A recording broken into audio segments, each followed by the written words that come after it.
Hey, what's up, players? Time for another video in our series for Pop, another server drop. Today we're going to be talking about Bounty Hacker, which is on the Try Hack Me page. And this one's a very short one, but some of the explanation will be a little bit long on a couple of them. So it'll be about medium time frame on this one here. It won't be as long as some of the other ones because this one's a pretty easy one to pop here. We're going to be going over a few different things like some privilege escalation using a site called GTFObin. We're going to be talking about password cracking with Hydra and all kinds of other cool stuff. So without further delay, let's get popping. So we went ahead and started the machine here in Try Hack Me, and we have our IP address listed here. And as always, I use my trusty Dradus CE Community Edition here for a methodology, and this is just for me when I do these video series, so I don't have to type everything all the time. So I can just kind of, do my thing and just copy and paste commands and such. So it's kind of like my little cheat sheet for my little videos that I do here. So the first thing we do is run our nmap scan. So as I mentioned in all my other videos of this type, I like these to be self-contained because I don't want to expect that every person that views my videos on YouTube, specifically for the series, has watched every other one before that. I want them to be able to pop in at any time, at any video, and be able to get the education they need for it. The intent of the Pop series is to take war game CTF type of boxes, do them, and explain what's going on with them so that you'll understand methodology and why we use certain commands, why we may use certain switches, different tactics. And again, there's more than one way to actually pop certain boxes and such, but this is just a methodology that I would use here, that I would teach. The intent is so that you don't turn into what they call a skitty, right? A script kiddie. We don't want you to just copy and paste everything I tell you and not really know why we're doing it. What's the methodology behind it? Why did this GTFObin exploit for privilege escalation work? Because a lot of times you would see that in this space where a lot of people will just kind of see stuff on YouTube and they'll just copy and paste. And I'm not knocking people that write walkthroughs for CTS, because generally those are just walkthroughs. They're not meant to be teaching tools, and I don't fault them for that. I like to go through it a little bit more detailed than a generic walkthrough. That's kind of what I do with this particular video series. So in that case, every video will be self-contained, and if I explain something like ports in a previous video, I'm going to explain it in this video as well, because it may be a beginner that's actually watching this video and only this video. So I want to be able to give them the ammunition to know exactly what we're doing. So nmap is what they call a port scanner. And the idea of ports is these are ways into a machine. So there are 65,535 ports, and they use two different transport protocols called TCP or UDP, right? So in this case here, that would mean 65,535 TCP or UDP ports.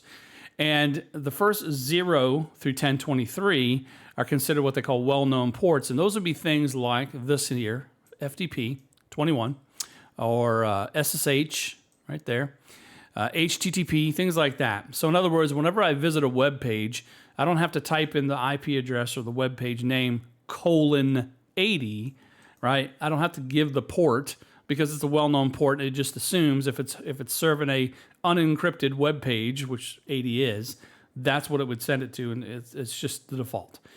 After the 1023, because 0 is considered a number in this case here, on up to around 49,000-ish, somewhere around there, is what they call registered ports. So this would be like companies like Citrix or Real VNC or something like that that said, hey, listen, I have some services on my applications and they require this port to be open to run on. So they'll register those ports with a entity called IANA. And then from there, 49,000-ish on up to 65,534 are what they call dynamic ports. And those would be the ones that we, as clients, go into a web service would actually have created for us. So if I'm going to a web server that is listening on port 80, leaving my machine, the request will go out on a random dynamic port in the range of maybe 49,000-ish up to 65,535. So what nmap does for us is it actually goes ahead and probes a service or a server that we're trying to attack, a victim, and it sees what ports may be open. And how they do that is nmap has a variety of different text documents that have specific fingerprints and signatures that if I poke and prod it, right, just like the, what was that, the Stay Puft Marshmallow Man? So if I poke and prod at it, if it responds in a certain way that matches a signature or a, I guess, I don't really know what they call it on their actual text document, but if it responds in a way that shows on that text document, nmap can say with a good degree of certainty that it's port 21. It's FTP, right? And even further than that, you can actually go ahead and add in this SV switch, which would then go ahead and see what version of FTP they're actually running. And again, it's with a high degree of certainty, but it's not 100% every time. But most times you can guarantee that that's kind of what it's going to be because it matched a particular signature. So in this case here, what we're doing is we're using nmap and we're doing attack end. The reason for that is to disable the DNS resolution, excuse me, because we're using IP addressing. We don't really need the DNS resolution, speed it up a little bit. TAC capital PN means don't ping because there are some nmap scans that may not give you results based on the victim turning off ICMP or disabling that. So that just bypasses all that. SV, I just mentioned, is called a version scan, and it will use, again, those text files where it actually has a list of different signatures and things, IOCs, I guess you could say, that are specific to these to give us a version of whatever's running on that port. SC is for scripts. Now, nmap has a scripting capability to give it more functionality than just a port scanner. It actually gives us some exploit type of attacks that it can do as well. And it's called NSE scripts. And there's different categories because some of the scripts could be intrusive, where it could actually take down a system like a DDoS type of situation. And in this case here, or DOS, I'm sorry, in this case, there is a default category that has some generic scripts like HTTP title, or in this case, it checks for FTTP anonymous if the FTP will allow anonymous login. FTP sys right? Things like that. Like this one here, server header. These are all under what they call the default categories. So when I do the SC, I'm saying run all of the scripts, excuse me, in the default category when you do this. The IP address afterwards is obviously the IP address of our victim. So in this case, we ran it, and we can see that indeed they do allow anonymous FTP. So we'll probably hit that first. And we also see they have SSH open. So likely what we're trying to do in this case is we're trying to find some sort of credential, maybe a username, password combination that could get us in via SSH, which is kind of a command line way to connect to another machine. It used to be back in the day they had something called Telnet, excuse me, where I could run remote commands and terminal in. By terminal, I mean the command line screen like you see here, and run system commands or administrative commands. Unfortunately, Telnet was unencrypted, so everything, including the log and pass, was sent over in clear text. So they said, nah, we don't want that garbage. Let's go ahead and encrypt that bad boy, and now we have SSH, right, essentially. So that's what we're trying to get access to, because we want to be able to get a command line onto that machine and see if we can kind of see the flags. By the way, when I say flags, in these CTFs, capture the flag, hint, hint, hint, that's what we're doing. We're essentially trying to break into a machine and find these variety of flags. Sometimes it will be just a user flag. Sometimes it will be just the root flag or both. In this case, we're just looking for a root flag. So we need to get root access and get the flag. So in this case here, let's go ahead and tap into the FTP one first, okay? FTP stands for File Transfer Protocol. This also would be unencrypted. You can encrypt it with things like SFTP, things of that nature. Another version that you could use that's similar to that is SCP. So this one here, to FTP into that server, we would type in FTP and then the actual IP address of that particular server. So let's go ahead and grab that IP address here. Now, normally it's going to ask for a username and a password. Now, we don't have a username and password, but we saw that it did allow anonymous login. What that means is I can actually type in the word anonymous for the user and not have to type in a password. Okay, now it just lets me in. Once you're in, then you can use some generic commands like we would on Linux, like ls or dir. And you can see that there's some files here on the FTP server that we can get. And that's the word we're going to use. The verb is get, to get these particular files. It's going to download to the current directory that I'm in my attack machine, which is the root directory currently. So I'm going to say get logs.txt. We're going to see what that's all about. And there we go. And let's go ahead and get task.txt as well. Awesome. Now that we've done that, we don't really have any use for this anymore. We're going to exit out of it. All right. And here we can go ahead and do an ls, and we can see that, let's see here. There we go. There's task. And what was the other one? Locks. Okay, so locks somewhere in here. There it is. So we're going to use another command line tool in Linux called cat, which allows me to read text files in the command shell itself. So I'm going to say cat, and we'll do locks first. Now in this particular case here, we can see it is a large amount of interesting looking, what look like passwords, more than likely. So I'm going to assume this is some sort of word list. Now, what we wanted to do to keep things a little bit more neat and tidy is you can make a directory for this particular program that we're in and put everything in that. But for now, we'll just go with what we have. All right, let's see what the other one had. Task.txt, I think it was called. Let's cat that. All right, it says protect vicious, plan for red eye pickup on the moon. All right, that's odd. But here's interesting, Lin. So it looks like we have some sort of username that we can kind of mess with.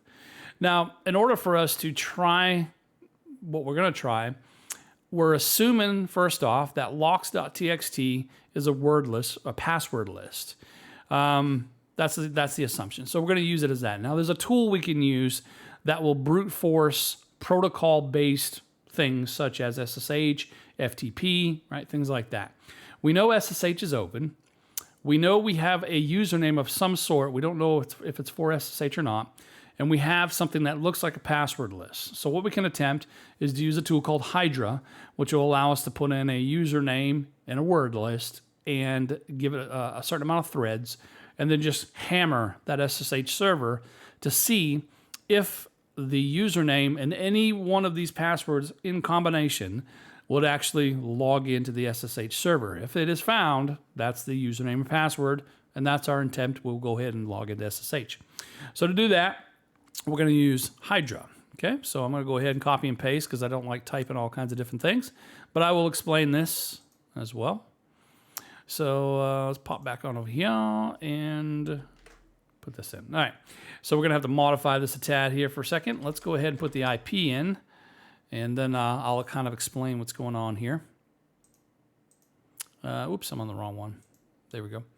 Grab this and that. All right, so I'm going to run this,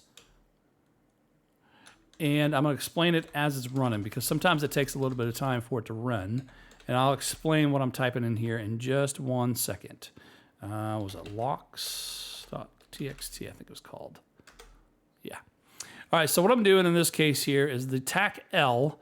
It means if it's a lowercase l. By the way, when I say tac, I'm saying switch. Oh, that was quick, actually. Look at that. When I say tac, I mean a switch. And a switch is an additional parameter to a command. And if you actually go to the command prompt in Linux and you type in man for manual page of the tool you're looking for, Hydra in this case, it'll go ahead and tell you the different parameters that are listed that you can actually use. For instance, like tac-t for how many tasks you can run or threads. Now, as we go down through, we can see the tac-l, which is listed there, is for login. In this case, I know the username I want to try, in this case, Lin, so I don't have a word list for it. If I did have a word list of usernames, I would use the tac capital L. Okay. Same thing with the pass. If I knew the password I'm trying to brute force it with, I would list it with a small case p. However, I don't. I do have a word list that I can use, and that would be a tac capital P. So you would use these man pages to be able to determine exactly what's going on. Make sure you always use those so you don't get turned into some skitty. All right, so Hydra, TAC L, in this case, we know Lynn is the username. That's what we like. TAC P, I'm pointing to that file that had all those different ones here, all these right here, locks.txt, saying, I'm hoping that's a password list.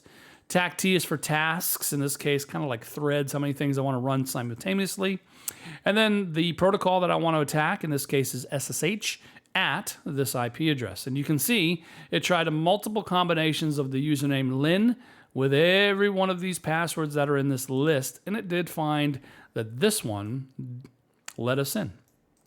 So now that we know that, what we're going to do is we're going to actually SSH into the victim machine. To do that, you type in SSH, and then you give a username. In this case, we know it's Lynn, and then you do @ symbol. And then you do the actual IP address, in this case being 10.10.92.167. And if you didn't have its certificate, or fingerprint as it were, that you recognize it here locally on your machine, it will ask you for that. I just type in yes, and then it's going to ask for the password. Now we do know it's this one right there. So we're going to go ahead and copy that. And we'll go ahead and paste it right here.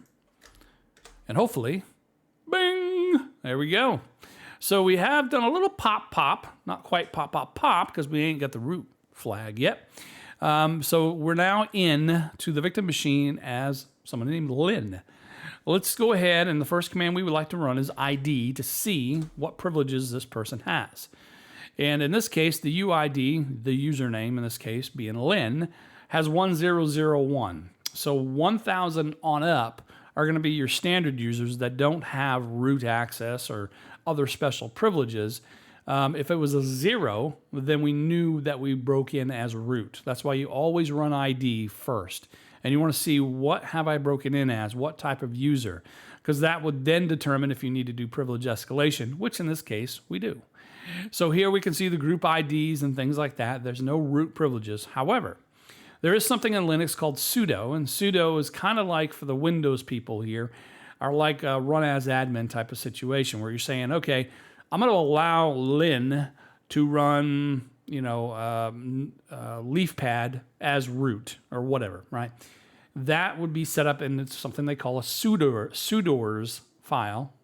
And if you were to run something that you wanted to run as a privileged root user, you would start off the command by typing sudo, the name of the command, and then whatever the switches are, hit enter. It will ask for your password for yourself, not the root password, but your own password, and then it would run it as if it were root. That's the intent of it. So to find out what a person's privileges, if any, for sudo is, you would type in sudo, and then attack lowercase l. Again, like I said, it's going to ask for the password, so we'll go ahead and copy and paste that in. We already had copied it, so let's paste it in there. All right, so now it tells us that this is where it would be down here. Now, if it said root and it was like /all, I think it says like all in capital letters, that would be saying that you can run every command in here as root. And obviously, administrators want to kind of restrict that for users. So in this case, it looks like we can run tar. Now, tar is a zip type of utility where you can zip or unzip things. So it tells us that we can actually run it as root. Now, something handy is there's a website called GTFObin, okay? In this particular case here, let me go to the original page here. So this one here is great for post-exploitation for Unix and Linux types of things. And what you would do is you would say, all right, I have sudo privileges to run tar, so what I would do is I would type in tar and see if they have anything privilege escalation-wise to get us to root for tar. In this case, we see there is a sudo exploit, so let's click that and see what it is. It says here, the binary is allowed to run as super user sudo. It does not drop elevated privileges, blah, blah, blah. Okay. So this one here apparently would give us root access. This right there. Now, I'm gonna run this, but I'm gonna explain it as well. Okay, so don't be like, and this is what's gonna separate you from what they would consider a skitty, where you actually, the better mindset would be in doing this sort of training would be to understand why does this exploit work, not just copy and paste and go to the moon here, because we don't know exactly what it's doing. Is it going to be something that's extremely noisy that the victim would see and trace back to us, that sort of thing. So there's a methodology behind our madness as far as what we're doing for when we ever do these things. So it's always a good idea to understand why things work. Why are we running this switch? Why are we running this command, right? But for simplicity's sake, for the beginning, I'm just going to run it and show you how this would work. So we know we have that ability here. So let's go ahead and paste this in and hit enter. And you can see it gives us a little hashtag. You're like, what the heck is going on here? Well, let's do ID now. Remember we did ID and it was 1001 for the user. Bang! Pop, pop, pop, another server drop. We now have root access. So that case, we would go cd/root because we would want to see where the flag is. Hopefully it's here in this directory. Then there it is. So then you would do your cat root.txt, and if you're doing this on TryHackMe, this is the flag you would use. Okay. All right. So let's explain or see kind of what's going on here. Let me exit out of all this. All right. So let's kind of break down what we got going on here. So we have sudo tar taxcf. So first off, we know we're running the command tar. So what we would do in that case then is we would man tar. And we would take a look here and we would see, okay, there's the taxc, and looks like tacf right there. So let's go down a little further and see what the switches are for. Okay, so taxc is to create a new archive. I'm assuming the F is probably for file, but let's just verify. So let's come down here and look for a little case F. Da, da, da, da. And you can just scroll through this here with your scroll mouse if you guys are doing it on your Linux machine. All right, so I think it's down here a little further, right there. All right, so it's telling us it is the file in this case here, okay? Let's go back here and look again. So we're doing create an archive, create a zip file essentially. And the file that we're doing it with is dev null. And you're probably thinking, what the heck is that? Well, on every Linux machine, there is a dev null file. And it's not to be read, it's to be written to. And essentially, it's kind of like whatever you write to it goes into the nether, goes into the void. It goes nowhere, okay? So there is a usage for it. You're probably thinking, well, why would I care about that? Why do we care about it here? To understand it, you have to kind of understand what std out and std err is. So in this case here, if I were to go ahead and echo is a command that will say, whatever's in quotations following this, I want you to repeat it in the terminal. That's what the echo command is for. So if I say, "What's up, player?" and I hit enter, it's gonna repeat it there on the screen. Okay. Now, if I do echo and then I do $? It's gonna tell me the status code of what just happened for a command. And what this is telling me is that the status is that the command ran successfully. This is going, because we didn't specify it directly, is going to something they call std out. And std out is giving us a 0 saying, yes, it was run correctly and everything went good, and that's what it is. Now, if I were to just go, like that, it's going to say command not found because it's not a command. Now, if I go ahead and do an echo and do the same thing, $quotation mark, it's going to give me a 127. This would be the stderr. Okay, this would be putting out the error, which is what stder stands for, is anything that is not run successfully would then be output to stderr. In this case here, the 1 represents the std out, the 2 represents stderr. So anytime there's those particular ones there, this is what you would see. Now, in that particular case, if I were to, how else would I put this? If I were to put something, let me see. Let me do, Let me run that command again by doing this. I'm going to say echo this, and then I'm going to do a pipe symbol. And actually, not a pipe symbol. And I'm going to say to bracket, okay? And the bracket going that direction means take whatever this is and put it somewhere. By specifying to, I'm specifically specifying stder. I'm saying take the error. Actually, probably a better one to use would be the error one, which would have been that one. And I'm saying to bracket and /dev/null, right?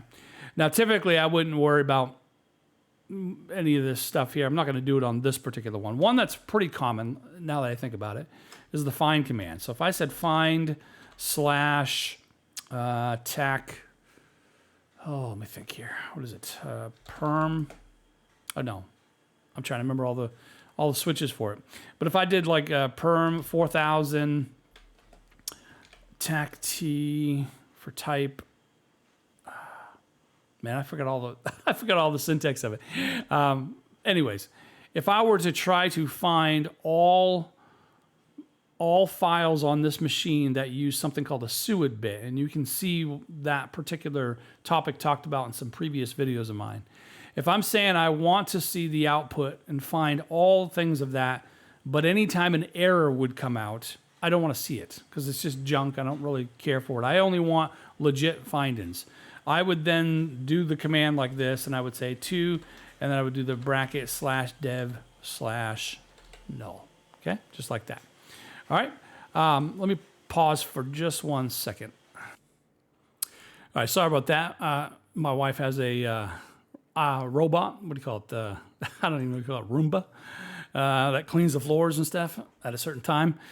It was just really noisy, so I had to go out and pause it for a second because it was probably coming over through the audio. So anyways, anytime I want to take things that I know are going to give me errors, but I don't really want to see them. They're expected. I don't want to see them. I would send them to dev null. Okay, so it's kind of like the garbage collector, if you will. And that's the reason why they're using this dev null in this particular command. All right, let's take a look here at this next part. So checkpoint equals 1. So in this particular one, if you were to go look at checkpoint under the tar man page, you can see that a checkpoint is a moment in time before writing nth record. Now, nth in this case being whatever the number is. In our case, it was 1, right? Yes, right here. Checkpoint equals 1, right there. So in that case here, it's saying it's a scheduled checkpoint. So at the first checkpoint, do something, okay? And in this case here, that would be execute an action. It could be displaying textual messages, pause in, whatever. In our case, it looks like it is executing, right there, bin.sh, which is giving us root shell. So, in conclusion, we're running this tar thing because we can do sudo tar, and we're giving it some sort of output of some sort to nothing, to a garbage collector. We're creating an archive and writing it to dev null, which doesn't really do anything. And then we're saying at the first checkpoint of doing this, I would like to execute bin.sh. So start doing tar, and then bing, at that point, execute bin.sh, which we did see it did in that case. And right here, right there. So at that point, we saw that it actually did give us root access. So it did run exactly as it was supposed to. So it's kind of cool, kind of different little trick there. But it's a great site to use, this GTFObins. And I would highly recommend if you do these sort of things and you do the privilege escalation with it and such, don't just take it at face value that they, hey, copy and paste this and put it in whatever, your terminal. Understand it first, okay? Look it up. Man page, the different parts of it. It's always a good idea to break down the methodology in your head and to understand why you're typing certain things and why you're doing certain switches, because later you may have to modify those, right? So you may say, well, listen, I've done multiple capture the flags, and we always use this command exactly like this. But in one situation that you come across, it may not work. And you have to think to yourself, well, wait a minute. That's the command I've always used. That's what all the big hackers, all the lead hackers use. Well, you're going to have to actually modify some things probably. So you need to understand what the heck you're running. what commands are you running, what is the tool you're running, what are the switches that are available to you in case you do need to modify it later on. So that's the one thing I wanted to really press point on for this particular one. Like I said, it's pretty short pop here. They didn't really have a user flag, I don't think. It was just, got quick root access due to some different exploits. So today we learned some different things, like with Hydra, how to do some password cracking using some word lists and such. But we also used some privilege escalation, or learned some privilege escalation using GTFObin, which is pretty awesome. And learned some different, basic things like your nmap and your port scan and such as that. So I hope you guys enjoyed the video. The next one we're going to be doing is coming up real soon. I haven't really picked which one. I'm going to be doing a whole variety of these different ones, typically from TryHackMe. Because I really enjoy the interface. I really like what they're doing. I'm trying to plug them as much as possible on this site because they do a great job on this site. But also, you can also use a site called VulnHub and actually download VMs that are Capture the Flag or Wargames and run them in your own virtual machine as well. So we may do that on some of them because there are some pretty cool ones that aren't here that you can do for that as well. And I try to stick with the TryHackMe one because I think the Hack the Box one can be a little bit more expensive, I think, but I could be wrong. But I haven't done much with the Hack the Box website, which is another good site. I just enjoy the TryHackMe one, and if you can, it's only like $10 a month, I believe, for the full access. And I would recommend that because you can actually run Kali within a browser, so you don't even need to have your VMs or anything like that set up to do some of these things. And you get access to all the rooms, plus you can create your own rooms. It's just amazing. It's a really good deal what they've got set up here. I really enjoy it. It's probably my favorite. It is my favorite war game site to learn this stuff. So we're going to be doing more of these, and also check out my website, subscribe and get some notification because I'm trying to do these more throughout the week. Trying to do a couple a week if I can or more. And we'll post them on LinkedIn and some different sites like that. I also have another video series I'm doing as well called Bounty Hunter Training, where I do web application specific hacking. You can find those on my YouTube, and that's to help you with bug bounty program knowledge of web application hacking.